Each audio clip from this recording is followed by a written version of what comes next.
give life, you are love, you bring light to the darkness, you give hope, you restore every heart that's broken.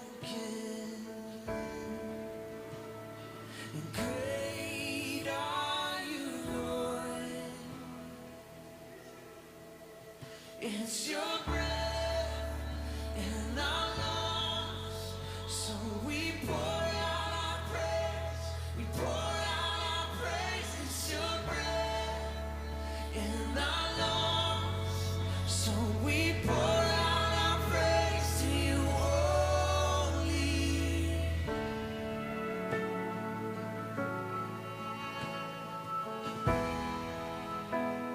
You give life.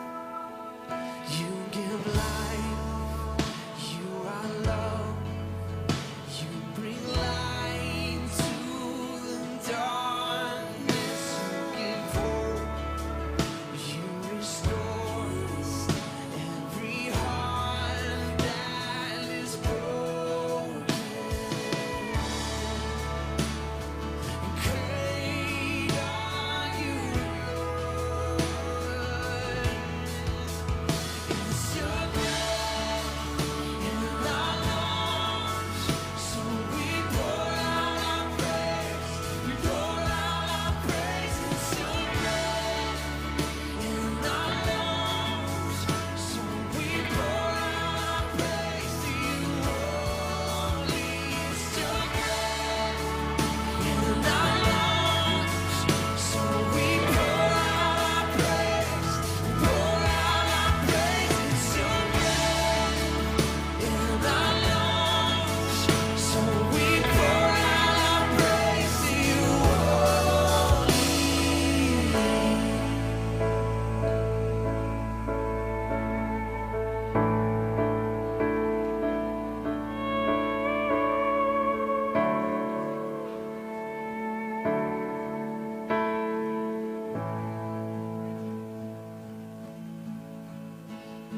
And all the earth will shout your praise. Our hearts will cry, these bones will sing. Great are you, Lord. And all the earth will shout your praise. Our hearts will cry, these bones will sing. Great are you,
Oh, praise Him.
Good afternoon, everybody. Welcome back to the second session. How was the lunch? That doesn't sound so convincing.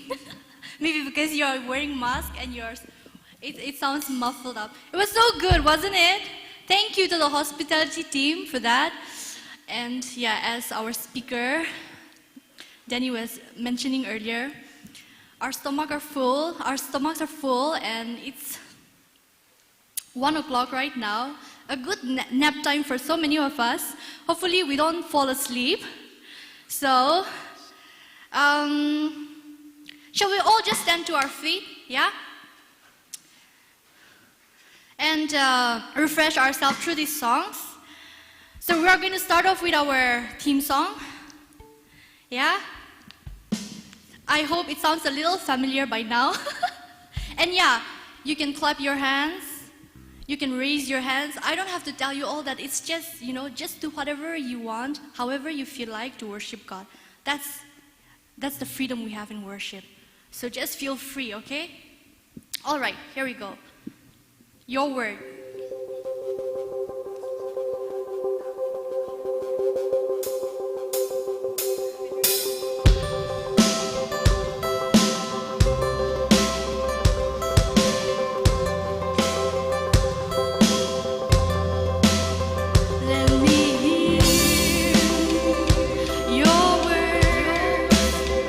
Above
many of us are familiar with this song? It's Chris Tomlin, Good Good Father.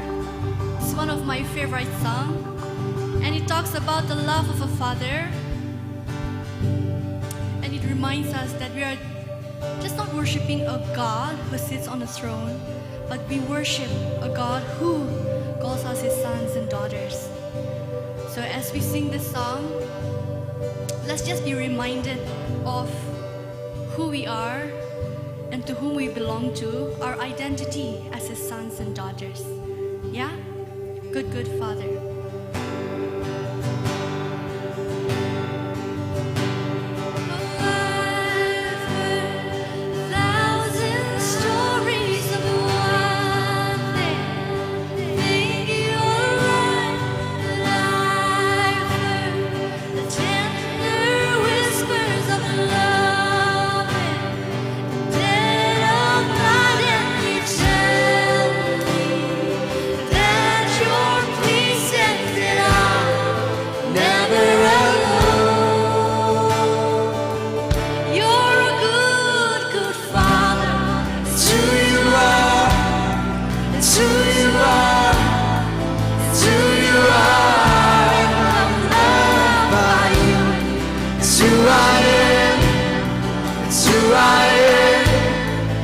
Who I am. Oh, I've seen many searching for answers, Far and wide, but I know we're all searching for answers. Only you provide, 'cause you know just what we need before we say a word.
What a wonderful name it is.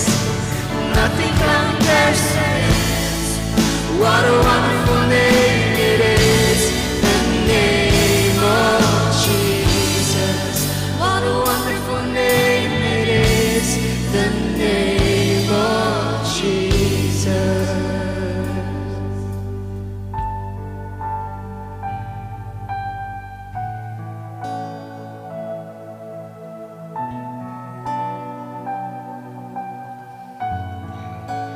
Death could not hold you. The veil tore before you. You silence above, stop sin and grave. The heavens are roaring, the praise of your glory. For you are raised to life again. You have no rival. You have no equal. Now and forever, God, you reign. Yours is the kingdom. Yours is the glory.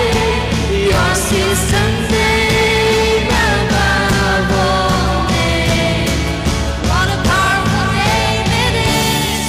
What a powerful name it is. The name of Jesus Christ, my King. What a powerful name it is. Nothing can stand against. What a powerful name it is. The name of Jesus. What a powerful name it is. The name of Jesus.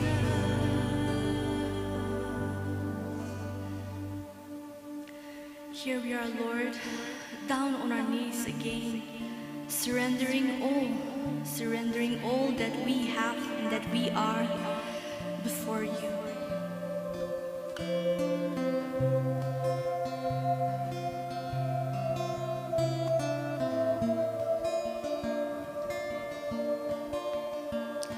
Here I am, down on my knees again, surrendering all, surrendering all. And find me here, Lord, as you draw me near. I'm desperate for you. I'm desperate for you. And I surrender.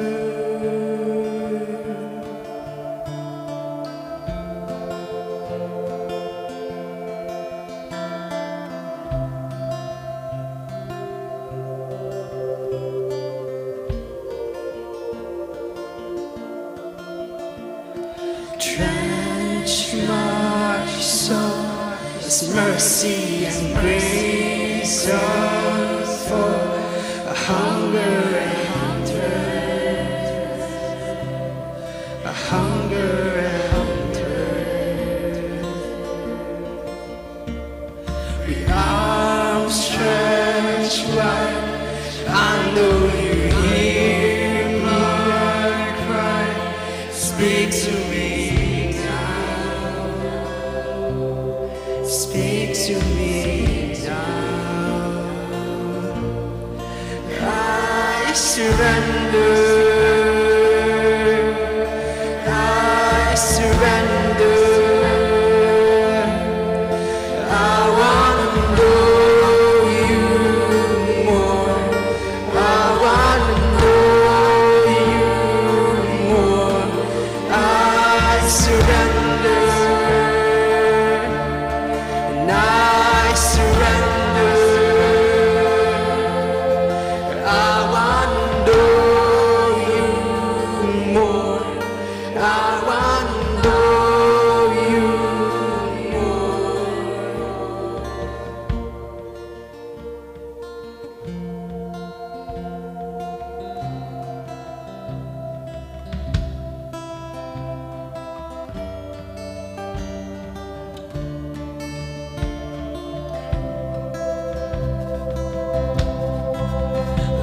like a rushing wind.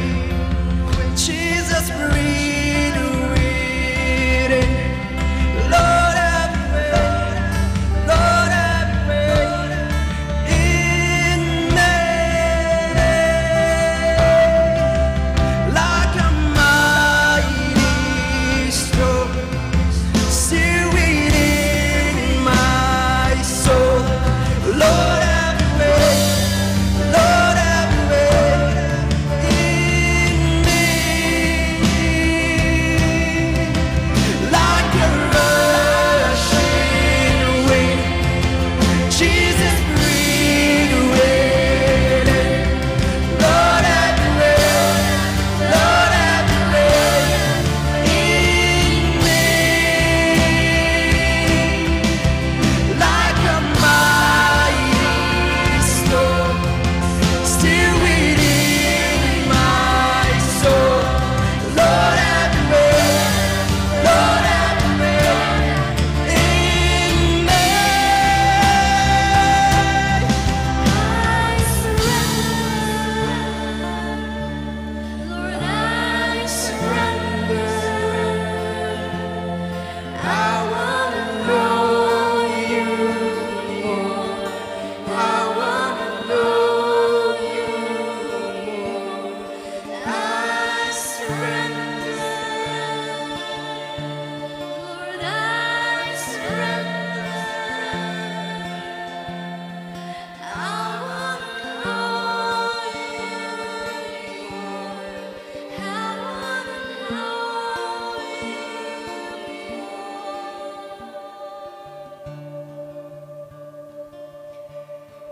This is why we are here today, Lord. We surrender ourselves to you, and we want to know you more. So speak to us. Speak to us, Lord. Amen. Please be seated.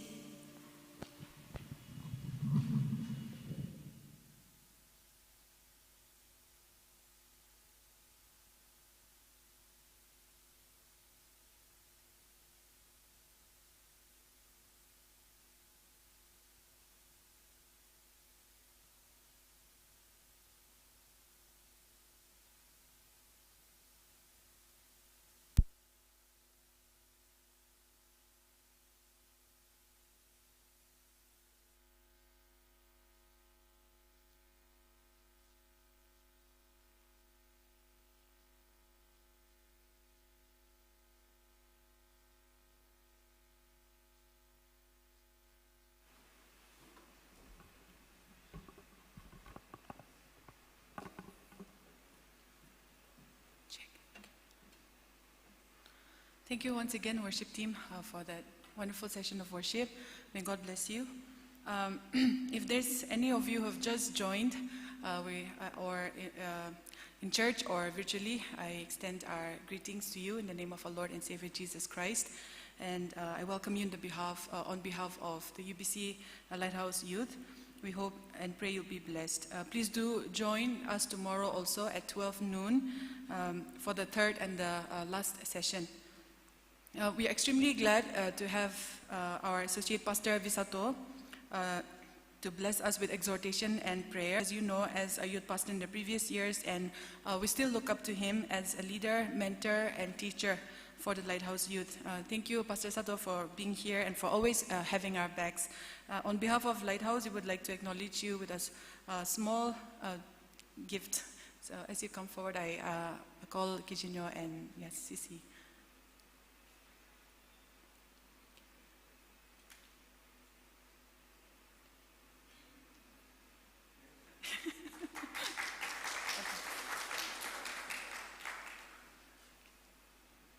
Over to you, Sato.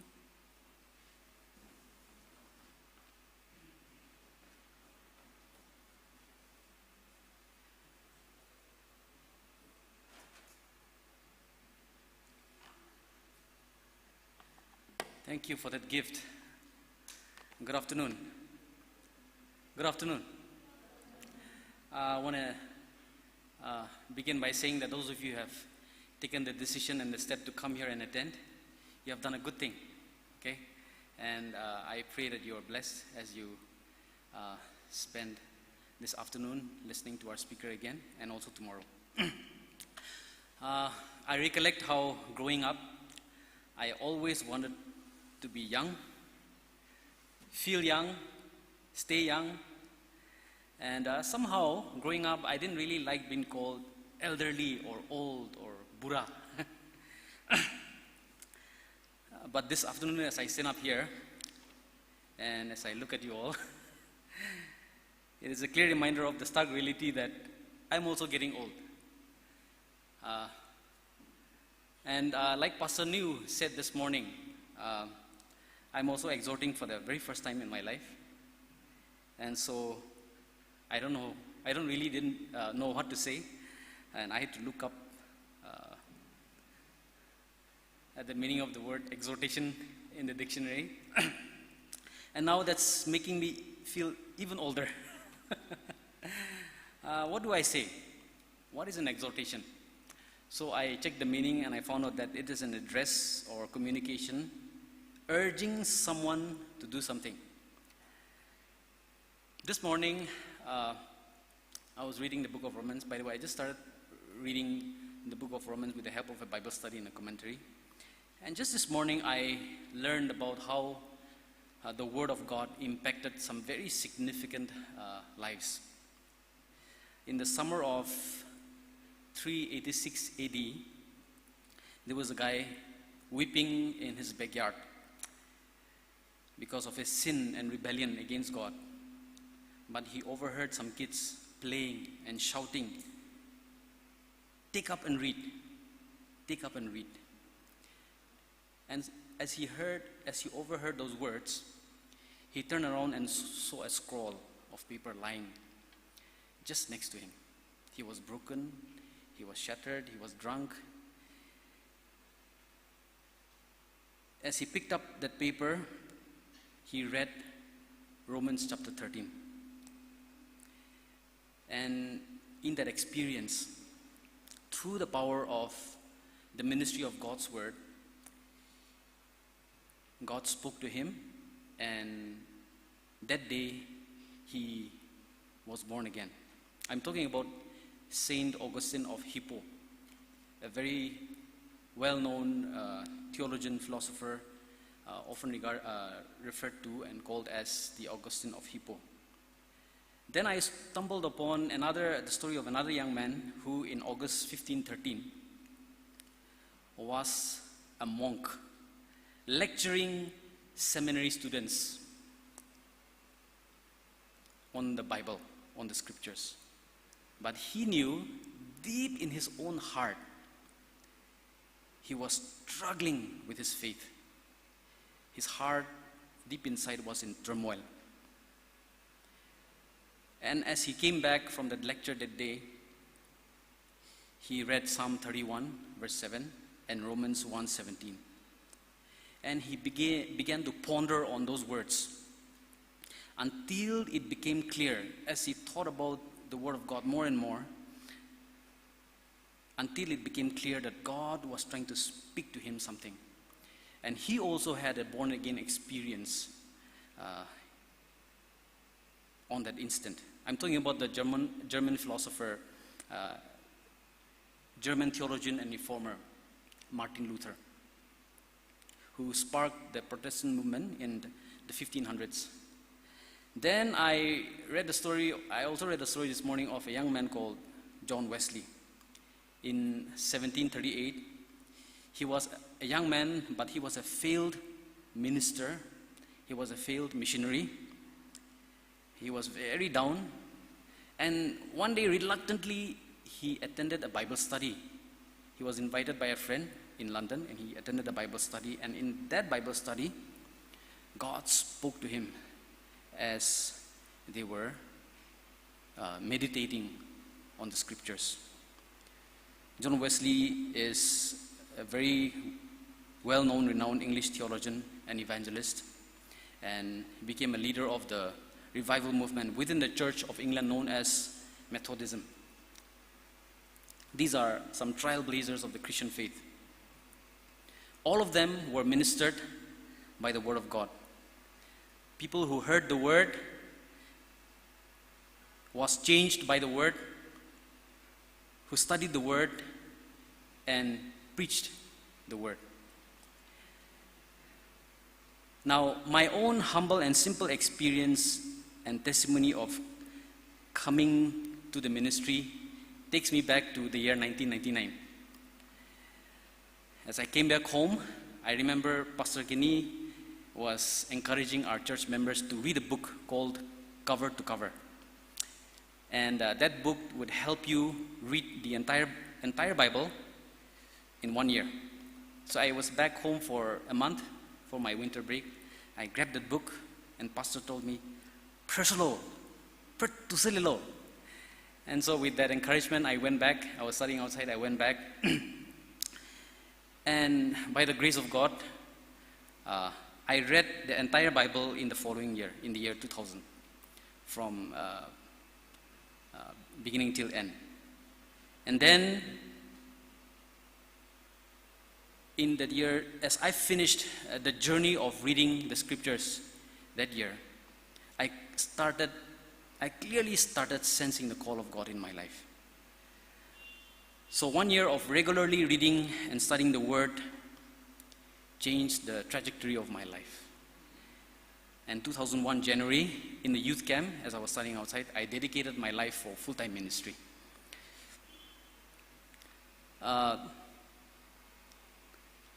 If you're not clear about the purpose and meaning of your life still, one thing I can tell you is that you're probably not reading and studying the Word enough.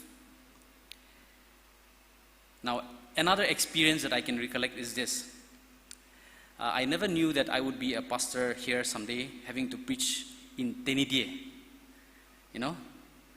But I remember growing up, my mom made us read the Bible during our family prayer times in Tenidie. And we dreaded those times. We didn't like those times. But growing up, we were asked to regularly read our Bible in Tenidie during our family prayer time. And as I look back, this has helped me value the scriptures and also learn Tenidie, or pick up Tenidie to some extent.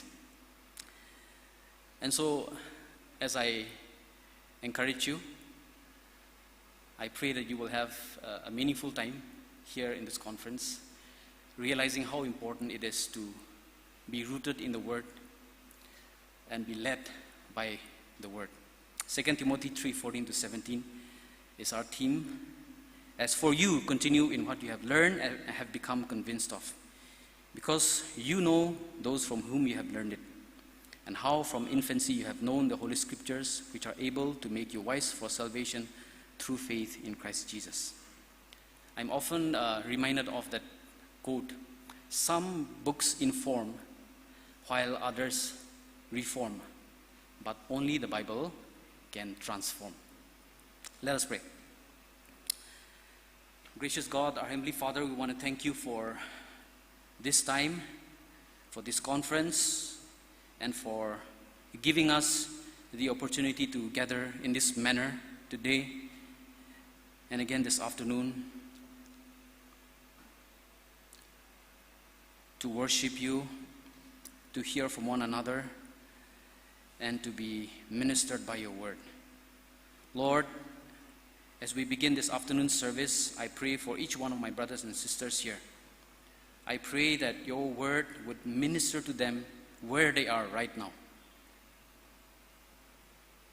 If some of them are in a point of doubt or in a position of questioning your call or your leading in their lives, I pray that you would minister to them through your word today. We pray for those of our friends who are joining us online. I pray that you would also speak to them in the power of your word, through your Spirit. We thank you for the fact that in such times where a lot of things have become uncertain and a lot of people are feeling insecure, we thank you for the fact that we can come together corporately to this sanctuary and worship you, sing songs to you, pray together, and to hear from your servant. I pray for your servant, our brother Danny, as he comes up later and shares your word. I pray that you would speak to us corporately, and more importantly, individually, because you speak to us as individuals. And so, Lord, we pray that you would bless and anoint your servant. And as we continue learning about what it means to continue in the Word, Lord, our prayer is that you would awaken us to the fact that your Word is truth, your Word is life, your Word is light, and it is the only thing that is secure and that can make us secure. So to this end, we give our lives to you again afresh with thanksgiving. In Jesus' name I pray. Amen.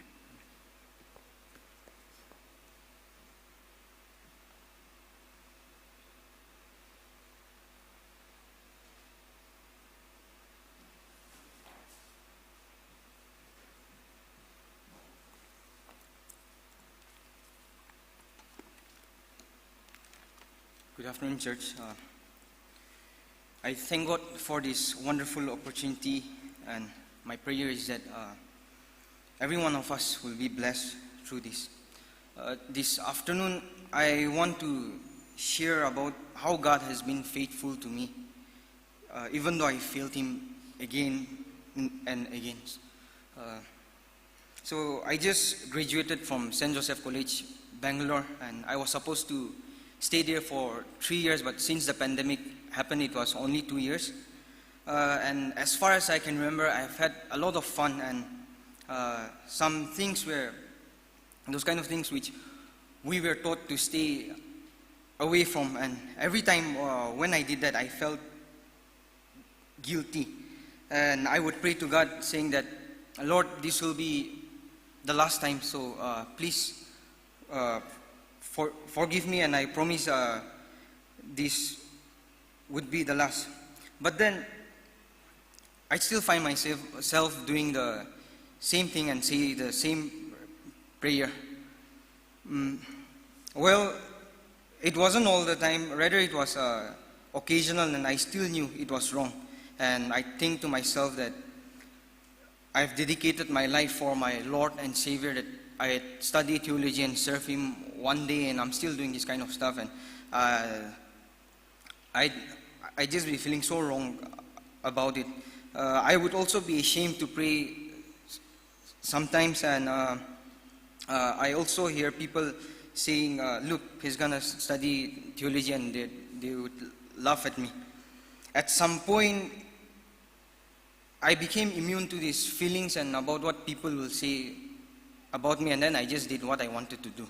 And then it just went on like that. And the only times when I was like fine was when I come back home for my holidays, things would be fine. And then after I go back, I'd find myself doing things as I please. And now since I've been home for a while now, I've realized that this has to end. Like whatever I'm doing right now could be a stumbling block or something that would demean my right to teach people about faith, about Jesus. And I also believe that Satan knows about my weakness, and he's using it to destroy me, to destroy God's plan. So I've made up my mind that from now on, no matter wherever I will go, wherever I will stay, I would remain faithful in Him. And as I said earlier, I'm very grateful to God for never leaving me till this day, and I also thank Him for this opportunity because it has made me realize how faithful God is and how much He loves me. And I want to remind every one of us that God is always faithful and He loves us so much.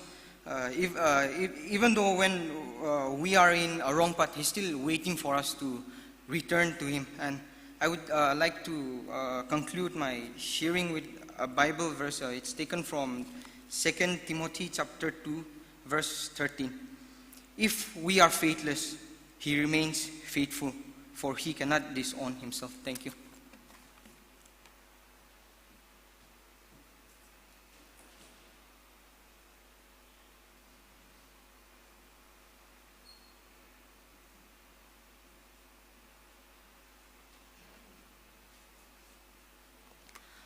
Today's scripture reading is taken from the book of Psalms, chapter 119, verses 9 to 16.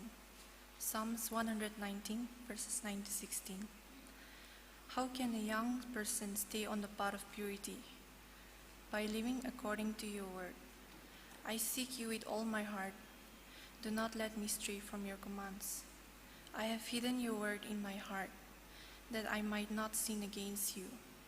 Praise be to you, Lord. Teach me your decrees. With my lips I recount all the laws that come from your mouth. I rejoice in following your statutes, as one rejoices in great riches. I meditate on your precepts and consider your ways.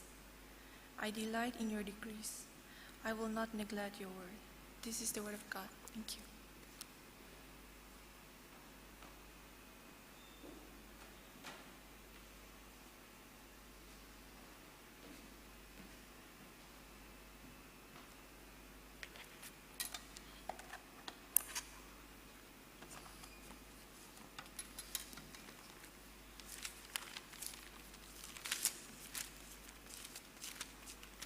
Once again, a good afternoon to all of you. For those of us, like Pastor Mago shared, those of us who just made it for this session, welcome. And those of you who decided to stay after the previous session, thank you. And I pray that this time will be as meaningful as the previous session was. One thing that I did forget to mention at the beginning, if you notice how I had planned the sessions, if one session is missed, we miss huge components of how the passage holds together. You won't go to hell, but the sessions won't make much sense. And when we make time and we set aside time for this, the goal is that we can walk away with all that we can gain. So, not because I'm sharing, but because the way the teaching has come about, it will benefit us most if you're there for all the sessions.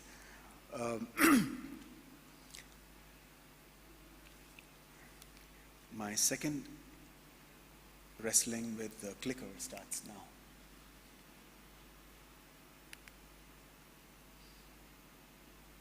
We had finished, we had looked at the who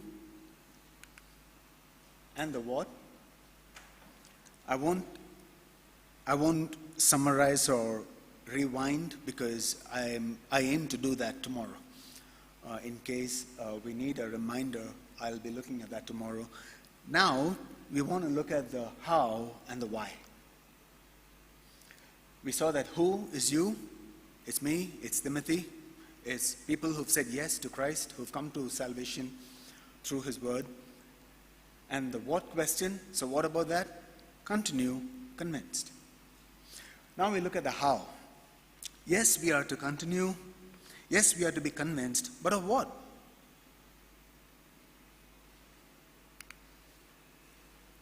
Now I want to suggest that the how is in the Word, in Christ Jesus, and then the next part of the session we look at the why. How do we continue? In the Word, in Christ Jesus. Now, I do want to start with a word of apology and a disclaimer. This session will go slightly longer than 45 minutes. But in case you do want to sleep, you may, but keep the noise level down if you're the snoring kind, yeah? And if I have to wake you up, I'll chuck something at you, and then you can join us thereafter. So I just want to start off with, this might go a little longer than 45. So if you're timing me on that, I've already made my case, yeah? How? In the Word, in Christ Jesus.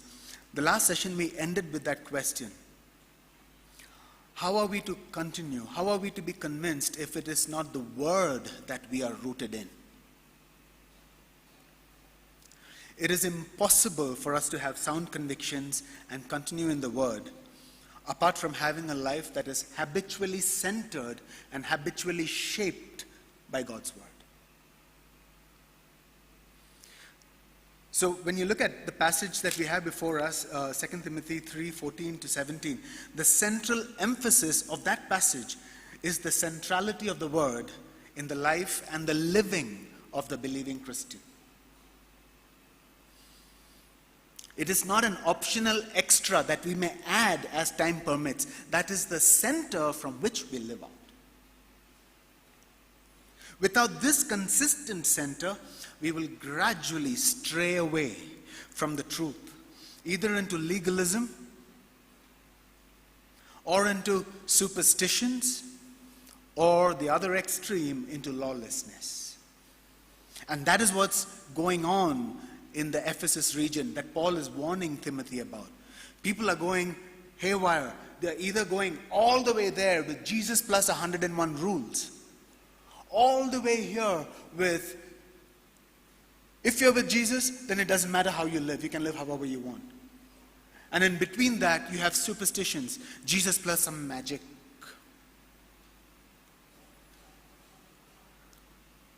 Without this center, we become more and more lovers of ourselves. Now, when we talk about the scriptures in the Word, we're talking about the Bible. The Word of God is a book. But we just heard Pastor Visato just a few minutes back. But it's also more than a book.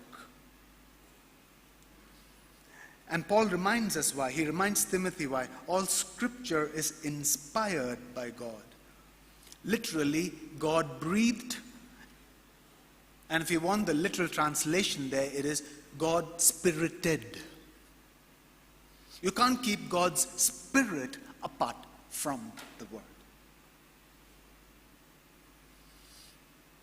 Now, when we say God's Spirit inspires the scriptures, we're not getting into that discussion about scripture being infallible, inerrant. That is a conversation that will come later down the line. If scripture is not inspired, there's no point talking about if it's infallible or inerrant.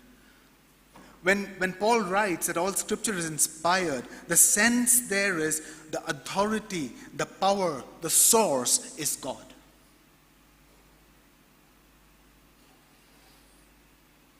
This word, bearing God's Spirit, is one that is alive and active. The Spirit is the one who lives in us, empowers us to hold firm to the words of truth. How do you continue convinced? Paul reminds Timothy in 2 Timothy chapter 1. 2 Timothy chapter 1 verse 14. Guard the good treasure entrusted to you with the help of the Holy Spirit living in us. God's Spirit that has breathed the words. God's Spirit that now dwells in us. He is the one who holds this treasure in the center of our beings. We can't live with these divorced. This word is what makes the difference between a life that is formed by godliness but not its power, and a life that is formed by godliness and in its power. Remember, we had seen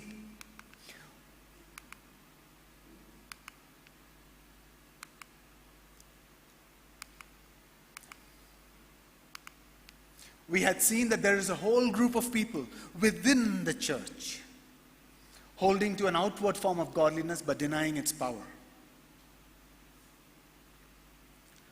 What we see here is that the spirited word, God's word in the Spirit, the alive and active word, this is what makes the difference between a life that has the form but not the power, and a life that is formed in godliness with power. Now, I don't speak for UBC, I don't know all your realities,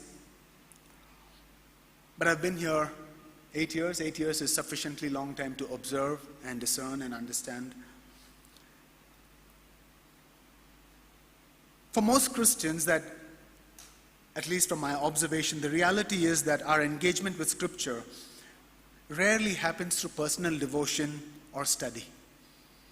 Most times our engagements with the Scripture happens through sermons or videos. I'm not saying that's wrong. I'm saying that's where most of us encounter God's Word. But the reality also is, if you're honest, that increasingly we find preaching that has very little to do with teaching the Word. I'm not making this up. the March 14th issue of the local daily, the Morung Express, there was a weekly poll result that was published. And the question that was being asked, being surveyed was, the question is this: churches in Nagaland are most influenced by dash and why? Churches in Nagaland are most influenced by dash and why? Now the findings, the results, it reveals a telling picture of how Nagas see their own churches. I'm safe here because this is not Keralite coming to say, hey, bad. This is survey from within. So this is a mirror being put before us. And we can't fault what the mirror now shows us. What are the findings? 58% who responded, they said that they saw the churches as being influenced most by materialism. Things, money. 13% identified tribal identity as the main influence of how they function as church. I am this, I am not that. You are that, you are not this. 22% indicated that their churches are influenced by biblical teaching. But if a church is a church, and if scripture is true, the church cannot have any other reason to exist apart from God's word. Now people speak about, when you study religions, there's this phrase called people of the book. And generally the religions considered the people of the book are Islam, Judaism, and Christianity. Why? These three religions, the Abrahamic faiths, we have holy texts. The Quran, the Torah, the Tanakh, and the Bible. I want to suggest that the church is not just the people of the book. We are a people by the word, for the word. We cannot be defined by material and tribal identities alone. Fundamentally, we are a people by the word and for the word.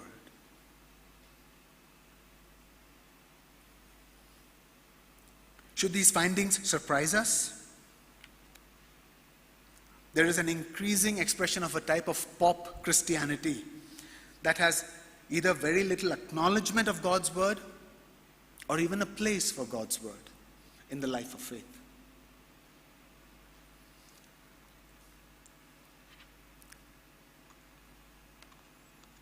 We have come to expect pep talks, storytelling that will amuse us, possibly entertain us, and in some cases even inspire us. But the sharing is very rarely substance from the God-inspired word that has the power to form, reform, transform our lives and our world.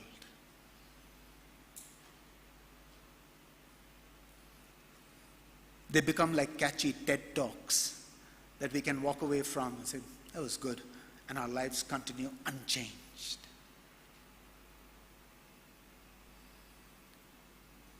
And the truth is also that apart from the Sunday sermon, there usually is very little ongoing study, equipping to study, and teaching of the word that invites and encourages a rootedness in the life of God and God's word.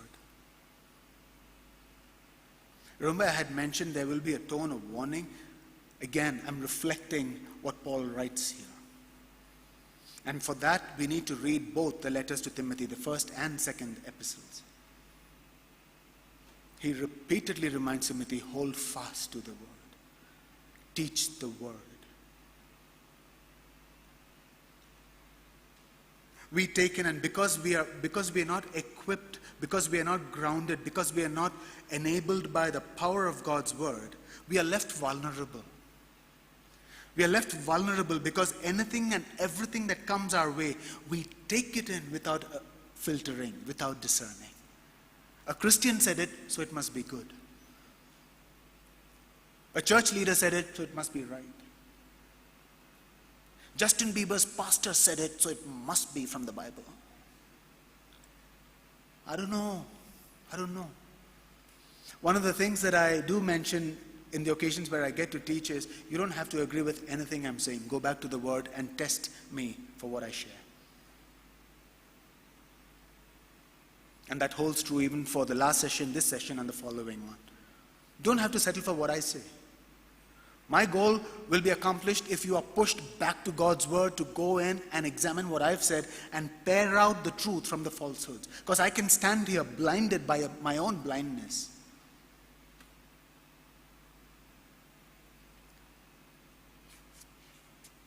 And the fact is, if we take in ideas and beliefs and practices that are unhealthy, our lifestyles, our lives become unhealthy.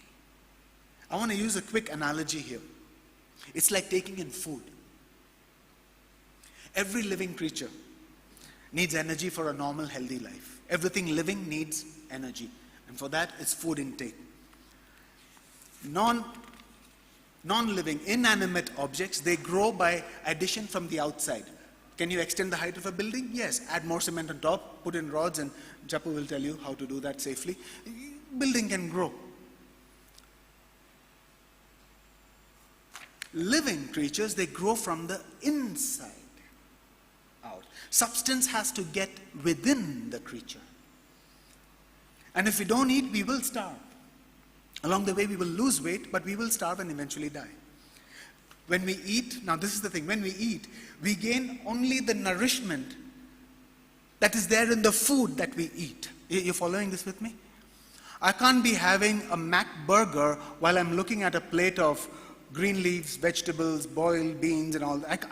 I'm not going to get that nutrition. I'll only get the nutrition of what goes in. And the thing is this, I won't get more nutrition than what the food already has. So you have food that is necessary for the well-being, nourishment, and the flourishing of life. But then there are all kinds of food are in there. There's what we call fast food, and then there is slow food. Now in the Northeast, I'm aware that the phenomenon of slow food is quite popular because that used to be our normal food, the way we eat here. Now think about it, fast food and slow food. They come with their own characteristics. Some people call fast food junk food for good reasons. Before we get there, fast food has its own appeal. Firstly, it's fast. You go sit down and you get chicken and burger and bread and sauce. And I mean, imagine you had to make that on your own. Go catch the chicken, kill it. It's fast. It's simple. Piece, boom. Meal is done. And it's called Happy Meals. It comes with brand identity. KFC, McDonald's, Burger King. I grew up in Bombay. We used to grow up eating this thing called vada pav. Vada pav is the poor man's burger, bread with vada in it. And then McDonald's came. Bread with vada in it. But McDonald's, the golden gates. So it comes with an identity as well. There's something glitzy about it. Usually it's non-messy, it's fun, it's cool, comes with toys. But the flip side is it's very low on nutrition. It's very high in calorie. It's extremely processed because it needs to stay for 5, 6 days, 10 days, 25 days, 1 month, a year. And it's unhealthy in the long run. So those of us singles who live on YY, put some greens in there, because whatever YY tells you, it's not going to be sufficient in the long run.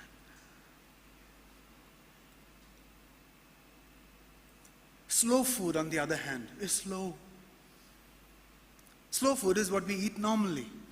You have to go and buy.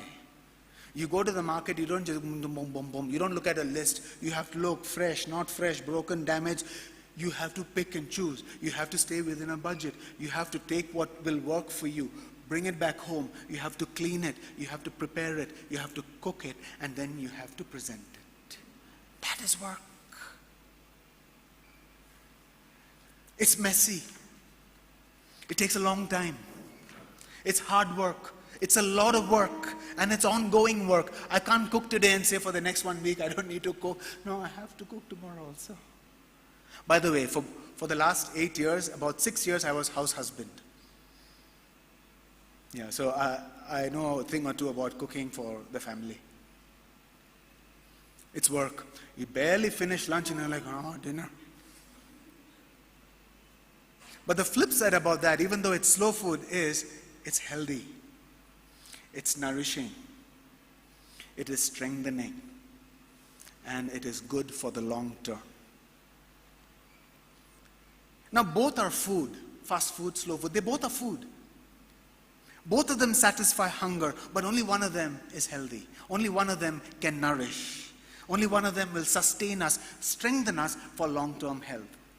Prolonged eating of either kind, the more we expose ourselves to these kinds of eating,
grown out of learning Christ and experiencing Christ.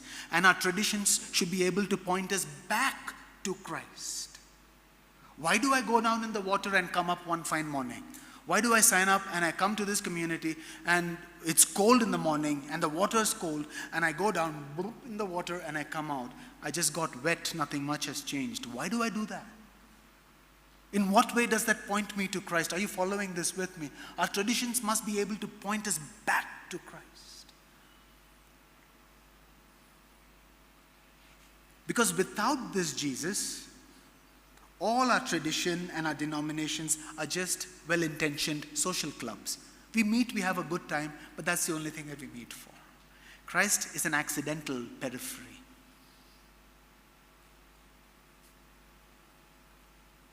For the church to be church, it's called the body of Christ, is to have Christ at the head and find her identity and her life in being rooted and connected to the head, who is Christ. That is what it means to be church and Christian. So this brings us back to the essential question. What place does Jesus have in this continue and remain? What place does Jesus have? Is he merely Savior? Yes, somewhere in the past. We don't have how he did that, but there. Or is he sovereign King? I see this here. Majesty. I see this here. Savior. They go together. He doesn't save us so that we are free now to do what we please. He saves us so that we recognize his majesty, live under that majesty.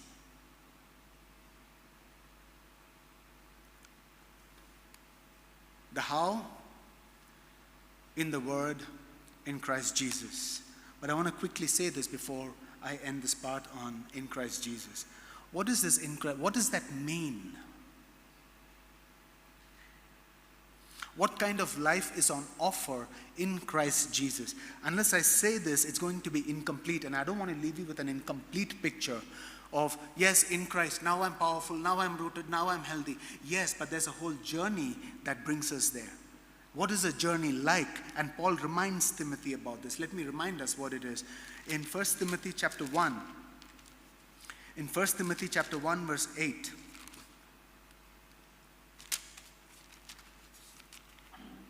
in 2 Timothy chapter 1, verse 8, he says, "Do not be ashamed then of the testimony about our Lord, or of me, his prisoner, but join with me in suffering for the gospel, relying on the power of God."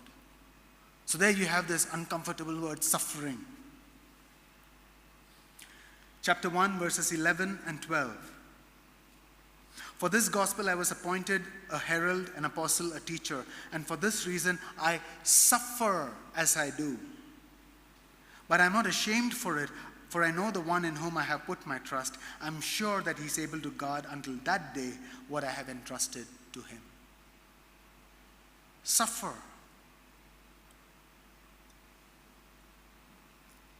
Chapter 2, verses 8 and 9. "Remember Jesus Christ, raised from the dead, a descendant of David. That is my gospel, for which I suffer hardship, even to the point of being chained like a criminal. But the word of God is not chained."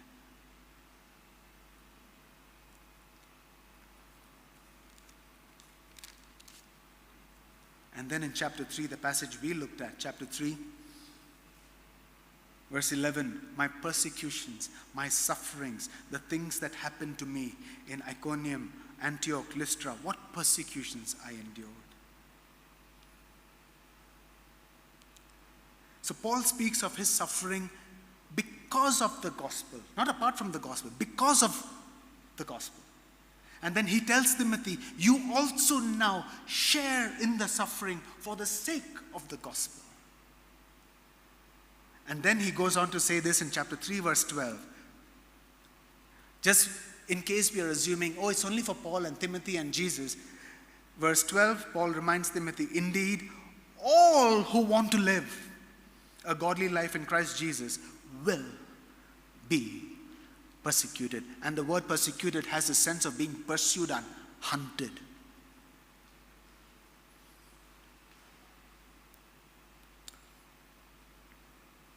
Why am I emphasizing this point? I don't want to attract you to an easy gospel. I don't want to misrepresent what we are called to. If the going is not hard, Timothy doesn't need to be encouraged. Paul doesn't need to sit in prison and go, that guy needs encouragement. He doesn't need to waste his time. This calling is going to cost some of us dearly because of the gospel. What this generation needs is a generation that is willing to stand and be counted and run that race and stay the course and fight the good fight.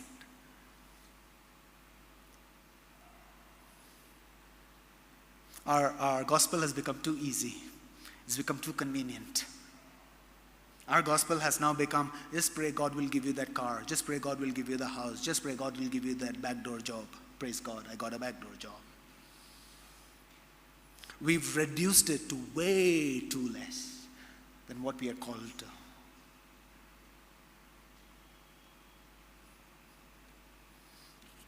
Keep this in mind. If unfaithfulness becomes normal, then to be faithful in Christ means we will be lonely. Be prepared for that. If deception is attractive, then faithfulness to Christ means being unpopular. Be prepared for that. If convenience is how our culture operates, then our obedience to Christ will prove costly. Be prepared for that. This is not an easy road or a comfortable journey.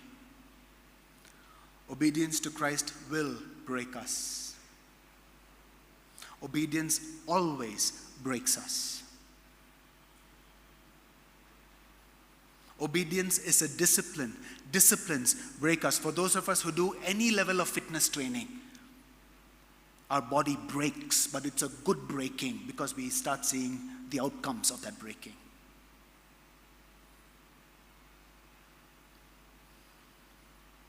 Obedience to Christ will break us, but this obedience is a key discipline that will shape us in godliness. Like every good exercise that benefits the body, this brokenness that comes with obedience is what will make our lives available and fit for God to use. This is not human work saying, oh, I'm doing this, God, do this for me. No, this is obedience to God that makes our lives more and more suited for His purposes for this generation, for such a time as this. Will you be happy? No. I'm so sorry, you won't be happy. But you'll be in God's will. Happiness comes much later down the line. Contentment and joy we have this discussion in our Bible study group. Contentment and joy, knowing that we are where God has called us to be.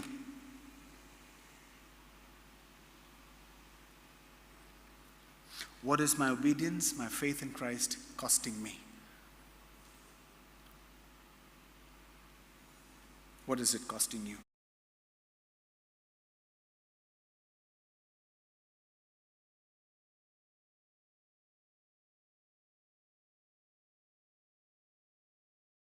Why question.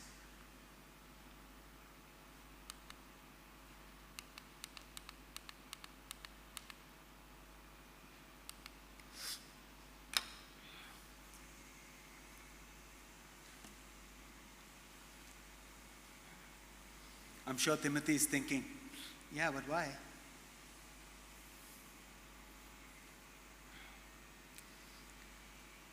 And so Paul says, why? All scripture is inspired by God and is useful for. Some translations have and is profitable for. This is the profitability of scripture. It is useful for teaching, for reproof, for correction, and for training in righteousness, so that everyone who belongs to God may be proficient, equipped for every good work. This is the last question for the day. Most of you have been champs and you're hanging in there. Thank you. I can see the effort. By the way, resource persons are not blind. When we come here, our vision doesn't disappear. We can see. And I'm able to see that, yeah, the eyelid is fighting you. The gravity pulls it down. But you are fighting back. That is a good fight. Hang in there. I'll take a few more minutes. I'll need about 15, maybe 20 minutes more, and then I'll be done. Is that okay? Yep. Why? The profitability of Scripture. Why bother? Because it's good for teaching. I almost became Angami. Teaching, reproof, correction, training.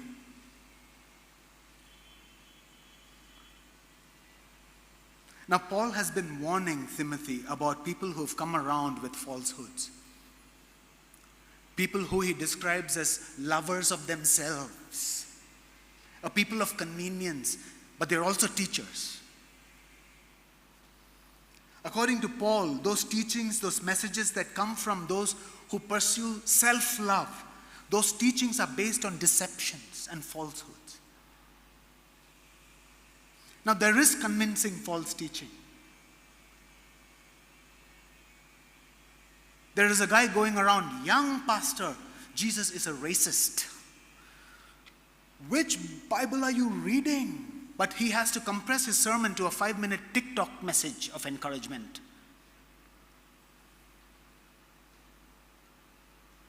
Got a huge fan following. Cool, pastor. Jesus is a racist.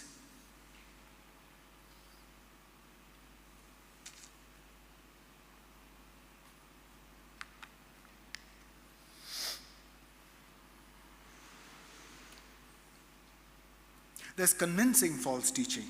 There is attractive false teaching. It looks so good, it must be true.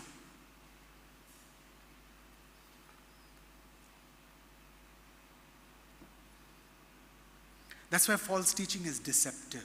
It is designed to attract. And the corrective, the remedy for false teaching is not less false teaching, it's truth. The antidote to falsehood is truth.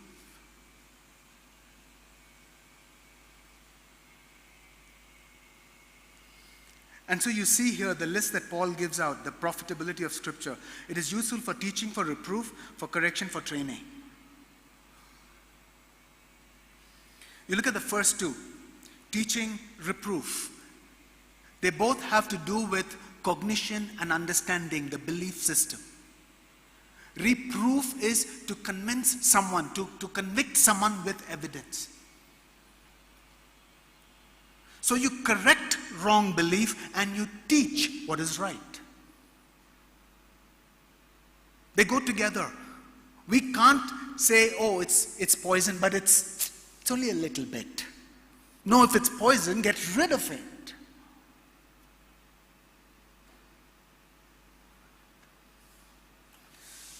So the first two have to do with, let me get, wrong direction. Let me get back to the slide.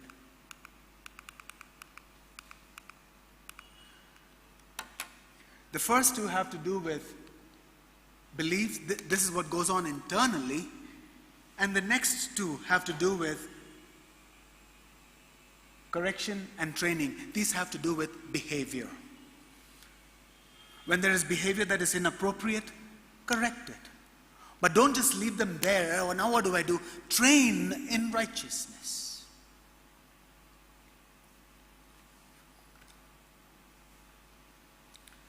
So the remedy against false teaching is right teaching, and the correction for wrong behavior is right behavior. We don't ignore it and say, maybe one day it will go. But that will not happen unless we bring our lives under the scrutiny of God's Word. Because when we are under God's Word, under His light, it's not about whether I'm a Keralite Christian or we are Naga Christians. It's about His Word that now gleans and combs through our life.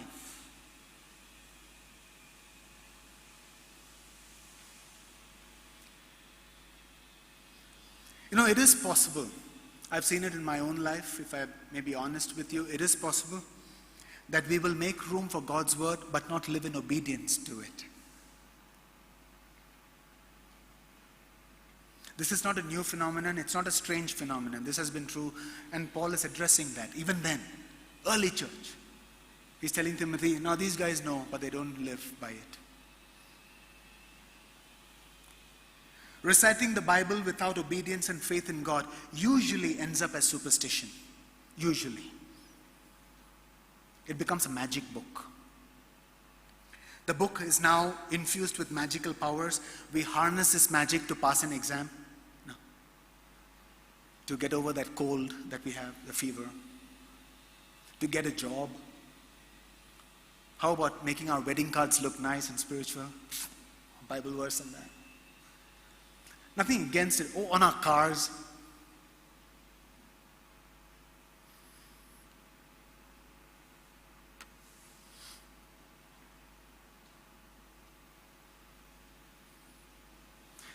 That is why it's possible that there can be those who've been Christians for very long,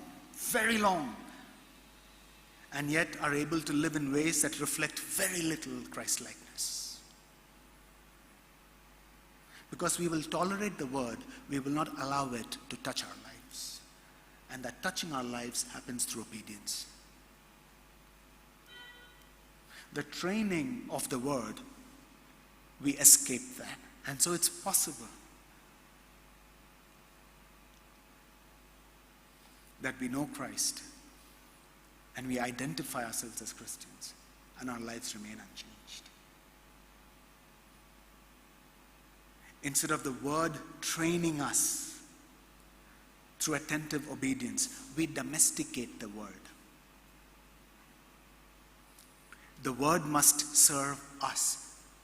What the devil did to Jesus in the temptation. Psalm 91, remember he quotes Psalm 91? It says that if you jump, he will send his angels. The devil is quoting scripture. Many times we do that. We pull a verse and we throw it back to God and say, you said it, you do it. Because it suits me now.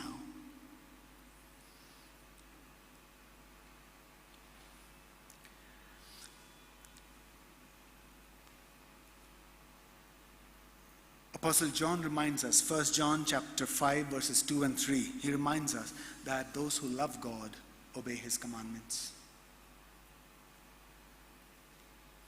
We cannot love God more than we obey him. We cannot love God more than our obedience to him.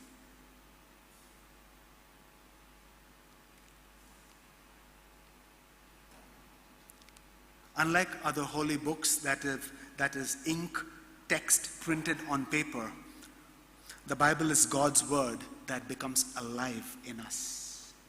It doesn't stay words on paper, it becomes embodied in us. To understand, to experience the full power of God's word, memorization is good because God's word goes with us through the day. But God's word becomes now a part of my being when I live it out in obedience.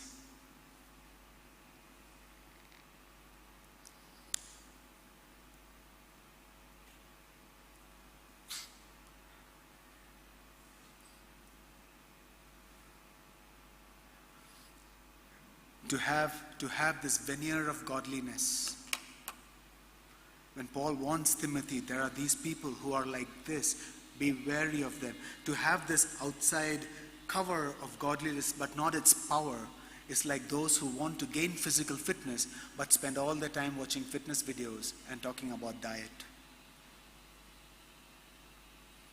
I enjoy watching fitness videos. But I also get up at 4 in the morning and I work out. Not muscle building, just to stay healthy.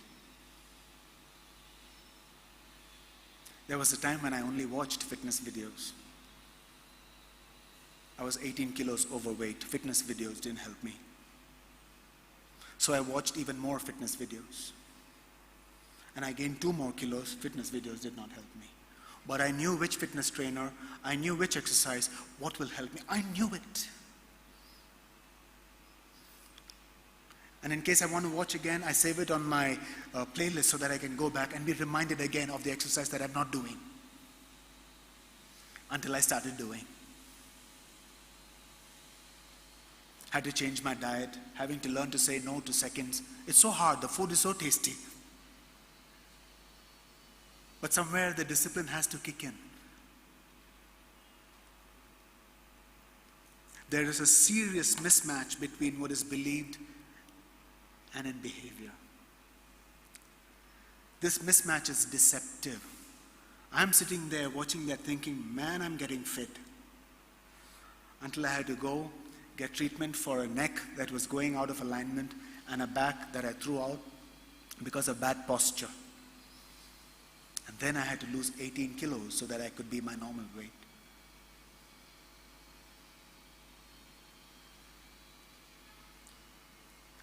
This mismatch of belief and behavior comes with consequences. It's not innocent. And Scripture provides us the opportunities as we come under the light of Scripture for teaching, for reproof, for correction and training. Why do we study God's Word? Not so that we get a good buzz about God and we walk away and come back next time for another buzz. We study God's Word to gain understanding, irrespective of what we feel about it. Our feelings are immaterial. We study God's Word to gain understanding about God and His world, about ourselves.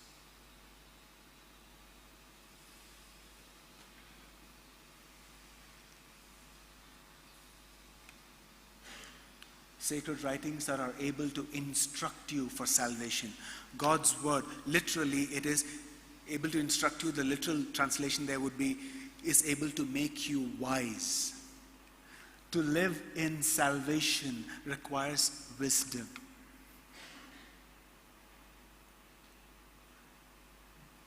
I'm not unaware of the complexities of life outside this building, in our workplaces, in our neighborhoods, in our families. How do we live out our faith? When the pressures are so unexpected and so heavy, how do we not just survive, but respond meaningfully, rooted? How do we do that without wisdom? How do we stay faithful in that saving faith in Christ Jesus? How do we stay faithful without being instructed in wisdom, without being made wise?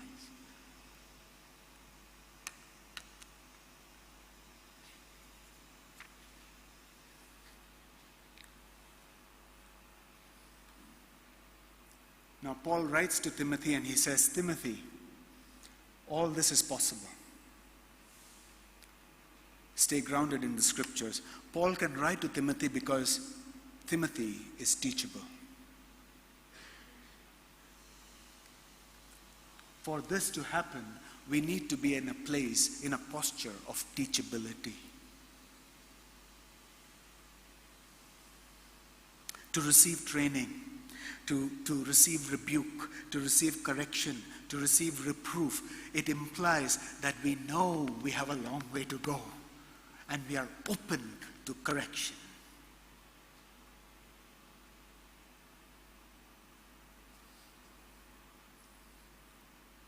I like the Montessori system of learning. It's quite creative, it's inclusive, but I also notice that everybody gets A. Everybody comes first. And that has now been extrapolated to rest of society. Everyone is correct, everyone is right, everyone is good, everyone. Now we are unsure, unable to correct one another. We are uncertain of what is right, what is wrong. Maybe it's right for them, it's just my personal preference. And increasingly we have this posture of now becoming unteachable, prickly. Somebody says something, my porcupine quills. How can you tell me I am a teacher of the word? For this to work will require a place of humility and submission before God and one another. This will be humbling for us. When was the last time somebody corrected me? I can tell you, but it's on camera. When was the last time someone corrected you? A word of reproof or a word of correction, not that way, here.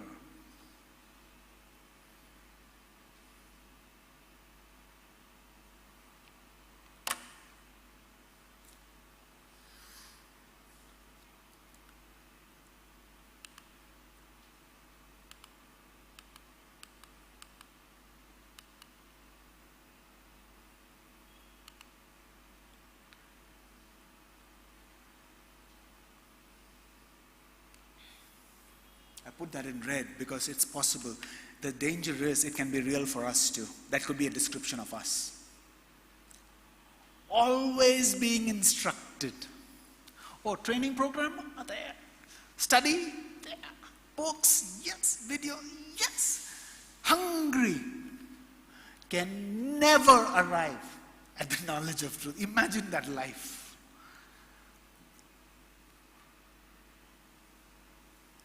Course after course after course, service after service, sermon after sermon.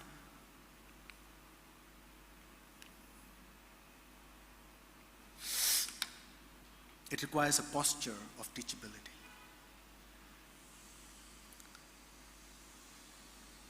As in Paul's time, so also in our time and through the history of the church, there are many who acquire a lot of information, a lot of knowledge, but their lives show very little evidence of that.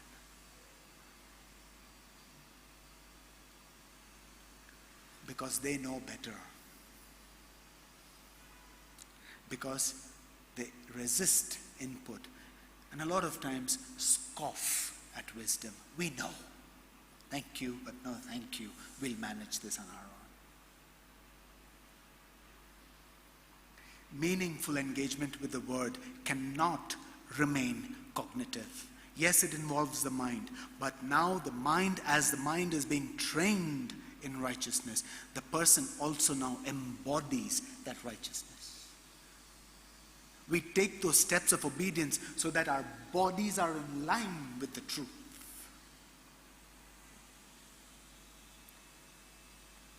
Why? Because this learning has the potential to transform.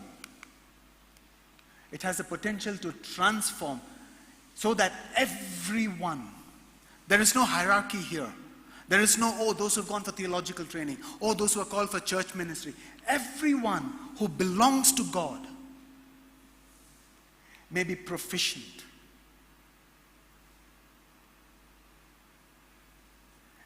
Equipped for every good work. Now be honest with ourselves, look around us, read our papers, especially the last 2-3 weeks, the CAG report and the condition of where we are at as a state. Now I keep hearing the phrase Christian state, Christian state, Christian state. It doesn't exist, that doesn't exist. States can't have religion. A state is not a living person. State did not say Jesus is my savior, so it's not Christian. Okay, let's get that out of our heads. But clearly, the gospel has so much public space. It gets so much airtime here.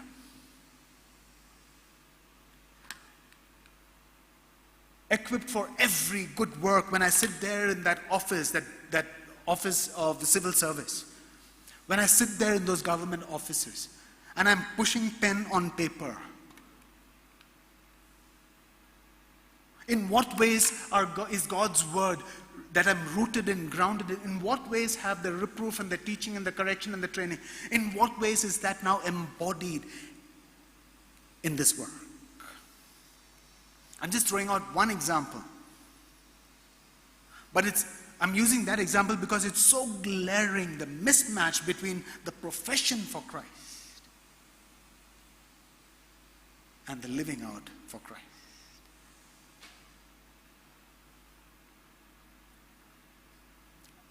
A few years back, I quit Facebook, but before that, I quit Naga Blog.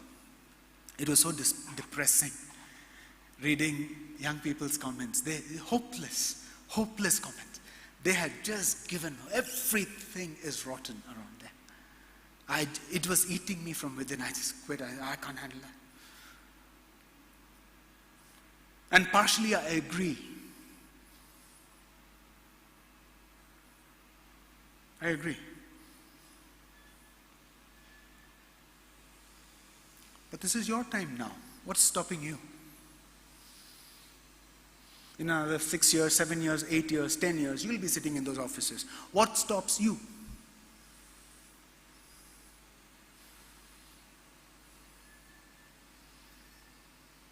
From exercising that.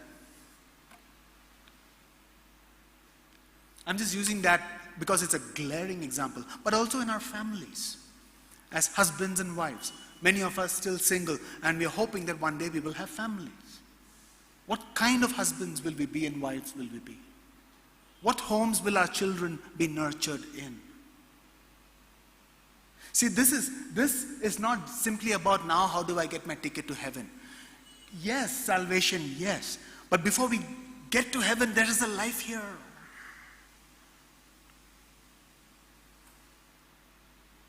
There is a race before us. There is a fight that must be fought. And so I'm in complete agreement with the angst and the frustration of this generation with the system. Yes. But now it's your time. And I want to challenge you on this. Unless we are rooted and grounded in a certain way, we will lose our way. We will become a part of the problem and not a part of the redemption.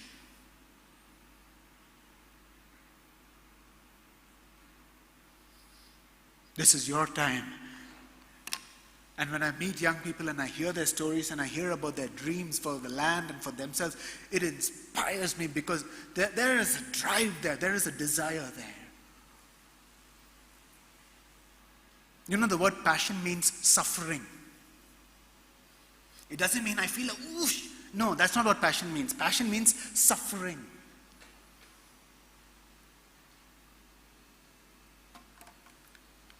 Isn't this a good fight to be fighting? Isn't this a good race to be running? This is your time. Tomorrow we want to look at how do we now do this? Where does this shaping and nurturing and commissioning and strengthening, where does that happen? We want to look at the community where it happens. We've looked at the who question. We've looked at the what question. We've looked at the how question and the why question. Tomorrow we look at the where. Thank you for bearing with me. This session was difficult, not just because it was after 1 o'clock, but also because some of the things that were said were not comfortable. If I can be honest with you, my goal is not to run for elections and have you vote for me. I can't stand here and say this is from God's word and not tell you what's there. Sometimes God's word comforts, sometimes God's word challenges, sometimes God's word corrects. And I've only told you what is there. And my prayer is that you will go away with this. If you're disturbed, that's part of my goal. I want you to be disturbed.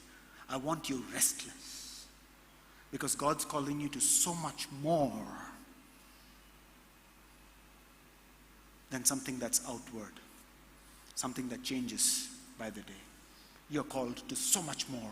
Why settle for less? Let's pray. Father, we thank you for this time.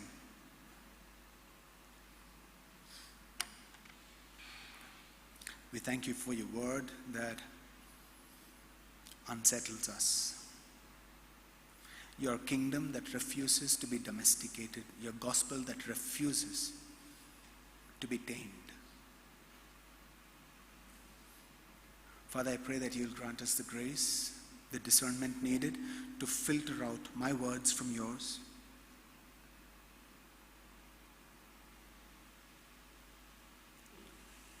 And Father, the courage to hold to your words. Allow the seeds that have fallen to fall in good places and to take root. In Jesus' name we pray. Amen.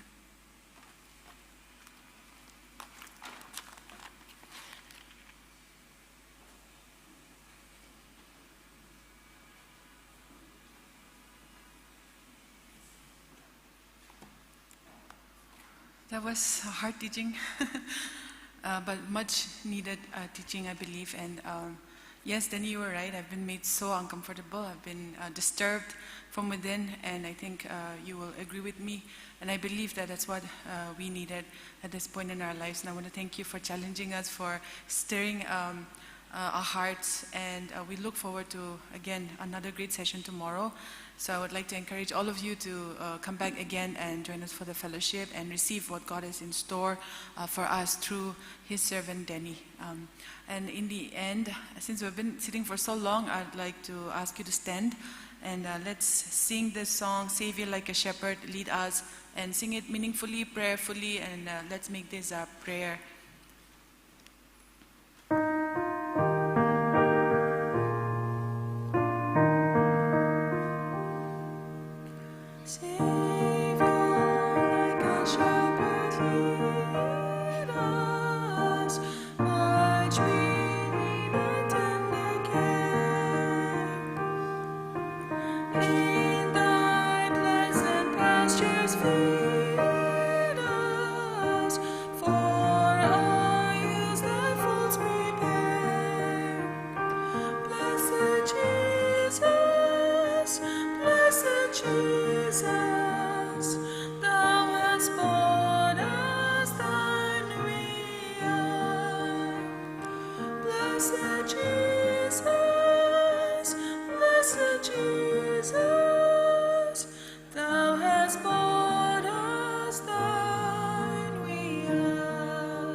God bless you. See you all tomorrow.